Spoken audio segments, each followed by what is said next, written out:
Hey, welcome back to my channel. Today, we'll be discussing Royal Servant by MasterGin. Before we get started, there will be spoilers, so if you don't want to be spoiling this manhwa, go ahead and click off now. No worries, I'll catch you next time. For those of you left behind, let's go over some content warnings. There may be references to power imbalance, violence, blood, abuse, assault, servitude, death, age gap, poisoning, prejudice, classism, rape, social gaps, Stockholm Syndrome, memory loss and memory manipulation, PTSD, mental illness, BDSM, mentions of self-immolation, self-harm, orphans, terrorism, corruption, human trafficking, enslavement, child abandonment, child abuse, implied alcoholism, manipulation, human experimentation, child labor, suicide attempts, home invasion, drugging, and arranged marriage, as these things do appear in the manhwa. If that's all good with you, let's go and get started. As always, let's start with a synopsis. Kion is looking for a job. One of the most lucrative positions out there is the position of a servant, which means working under someone with royal blood. While the royals look like regular humans, they're much more than that. Royals are almost invincible. They have superhuman strength and speed, are nearly immortal, and can even manifest supernatural powers. They are gods among men, and with vast estates from their prestigious and long-lived lineages. They need as many servants as possible. One such royal is Selvior Lucian. Lucian is looking to hire a servant, and Kion happens to be that lucky one. Lucian puts his mark around Kion's neck, allowing Lucian to control and monitor Kion at his leisure. Lucian is a cold and particular master, meticulous in how he expects his household to be managed, and he seems to despise the servants working for him. Despite this, Kion is desperate to tear down the walls Lucian has built around himself, even when it leads to punishment.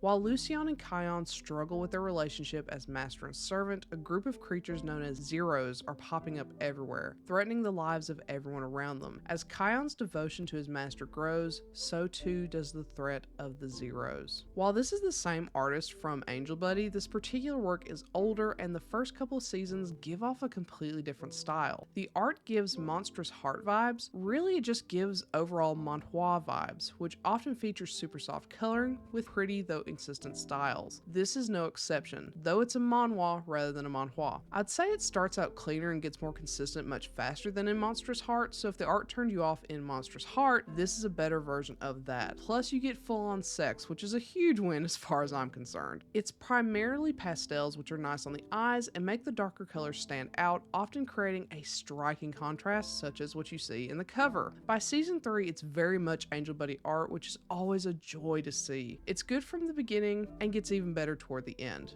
Just as we get the artist from Angel Buddy, we also get the writer too. For me, Angel Buddy was pretty good, albeit lacking in world building. That same issue resurfaces here. This is very disjointed narratively, particularly in the romance side of things. This relationship begins with rape, which many works do, but usually there's some moment or transition or awakening that occurs where the red flag top becomes repentant. That moment never really happens in this. It goes from non-con, very cruel non-con, just to note, to gentle and passionate lovemaking. Have I ever mentioned how much I hate that word? If not, I hate it. It's a very gradual shift, but with little to no indication from Lucian why he's growing fond of Kion. It makes the romance feel a bit hollow and unnatural. Don't get me wrong, I do like their relationship, I just wish it had more substance to it. Similarly, the overall story is severely lacking, at least until we reach the second half. Until then, it doesn't feel like it knows where it wants to go beyond the relationship between Kion and Lucian. The idea of the Zeros is limited to an excuse for Lucian to be cold and feared among the servants, and gives Kion a reason to be so hopelessly devoted to him, having been saved from the Zeros by Lucian as a kid. Once that halfway mark hits and we learn that Kion is unknowingly a plant for the group creating the Zeros, we see where the story is meant to go. Still, the story doesn't come together until Ryan's backstory is revealed, which is at the very end. Now, is it worth the wait? I think so. It's really his story that ties everything up and helps clear up some of the muddier parts. I love the twist that he actually helped create VS, Venom of Servant, which is a killer name for a poison in this world, pun intended, to give some power to the servant class who had been subjugated all that time. But that very poison ends up killing off Lucian's family and, in turn, Ryan himself. It's a painful and satisfying irony that just hit me where it hurt, and I loved every second of it. Add to it the punch that Kristoff, the person Ryan saw as his sister, who was killed for trying to create VS in the first place, was the one to deliver the VS that killed him, and we're just in a never-ending irony loop of